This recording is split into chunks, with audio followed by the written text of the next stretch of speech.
information about iron. We're going to call this iron the micronutrient, the mineral, and me. We're going to talk about what this micronutrient is, what this mineral is, and how it affects us. It plays a huge role, and we are going to discover how it works in our health. All right, so let's look at micronutrients really quick, just as a glance. All right, micronutrients are defined as a chemical element or substance required in trace amounts for the normal growth and development of living organisms.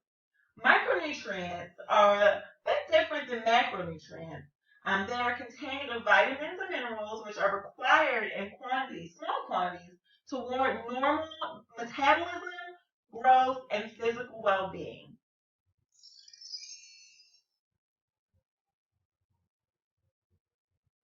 Oh, right.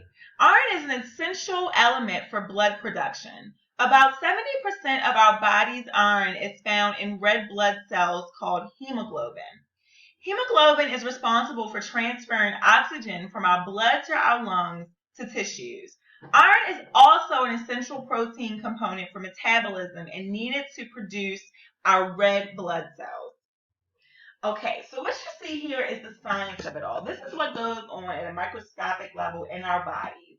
And what you see is the chain, the hem molecule, and you see the beta chain and the alpha chain, which is actually a beta 1 chain, an alpha 1 chain, a beta 2 chain, and an alpha 2 chain. And what's happening here is the hem molecule is attached to the iron. It's not the actual iron, and that is what people mix up just a little bit. So I wanted to clarify that. Bilirubin breaks down hemoglobin, breaks it apart, and uses it again.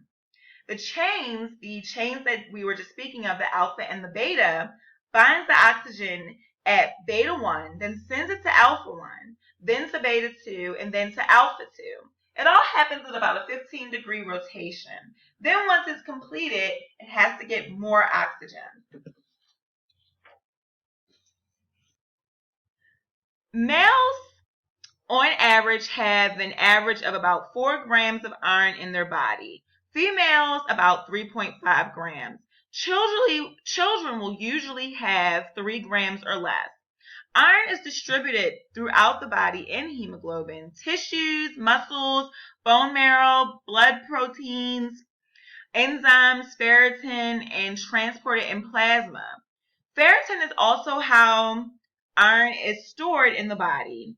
It stores it in the cytosol, mitochondria, and the nucleus. All right. So let's get to the taste of iron. There are many foods we can eat that are rich in iron. The recommended daily allowance for iron for men and women that are considered middle age, and middle age meaning maybe about 45 and above. They say for women it's that postmenopausal age, and so you would think that age range, even though men do not go through menopause, you would think that age range when you're thinking middle age is about 8 milligrams a day. Anyone younger than that should have about 18 milligrams a day. Some of the foods that are rich in iron are shown here, and I'm going to go through them just a bit with you. We have the navy beans, which are very rich in iron. You've got spinach, you've got beef, you've got black beans, you've got collards, artichokes, egg yolks, prunes, and Swiss chard. As you can see, greens play a really big role. Dark leafy greens play a role in the amount of iron that you're getting. That is something that you definitely want to be sure that you're getting. So when the doctor tells us to eat our vegetables, they are not playing. All right. And the one thing that I did not talk about eating on the last slide is liver. I had to give liver a spotlight of its own because I'm very passionate about liver. I personally feel like liver is medicine. It is not only something that gives you iron, which it gives you a huge dose of iron, just by the ounce. But it is the most nutrient dense food that you could eat by the ounce. So not just as a piece, but each ounce of liver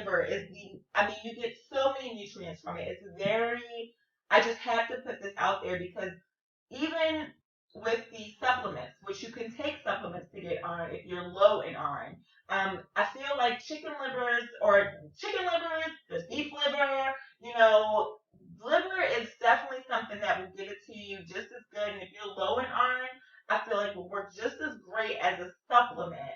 And this dish here, I mean, it's delicious. People, sometimes get a little weirded out when they hear about liver, but I'm telling you, I recommend you trying this at home. You see the recipe here, and you don't see the bread in the picture, but you can definitely place it on bread. You can toast it. You can have it regular if you like. You can put some mustard on top of it. And I've also put bacon with my liver before too. This here is the caramelized onions, but I've also put bacon on it as well. Liver is something that I would recommend anyone eat, at least maybe every 3 months. You don't have to eat it every day, but it plays a huge part. Liver is medicine. So I'll just move on from there because as you can see, I'm very passionate about liver. All right. So now I'm going to talk a little bit about iron and how it is beneficial to you. As you can see, there is disease prevention. Iron plays a major factor in the prevention of the following impairments. You've got learning disabilities for growing adolescents, lead poisoning, pregnancy complications for expecting mothers. This having iron, already not having a deficiency in iron, this is very important for pregnant mothers. And then also, it also helps to boost your immune system.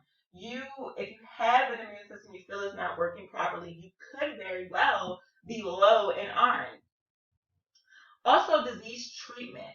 Iron plays a role in the treatment of restless leg syndrome, something that is a neurological movement disorder. It causes one to move their legs uncontrollably while they are sleeping. It can also aid in strong muscle function and proper brain development. This is iron we're still speaking of that can do this.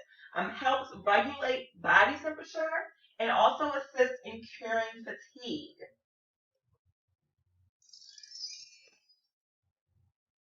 All right. Iron. Let's see. Let's look at it at a closer look. A lot of people may have an iron deficiency and they don't even know it. The most severe stage of iron deficiency is anemia. The iron deficiency anemia is the body's inefficiency to make hemoglobin, which will result in light colored red blood cells that cannot transport oxygen. So if it becomes an issue of anemia and it becomes so bad that you cannot get oxygen, through your body, this is something that you would definitely want to take care of and definitely want to fix. It's been reported that iron deficiency is the most common nutritional deficiency on the planet. Could you also be suffering from this?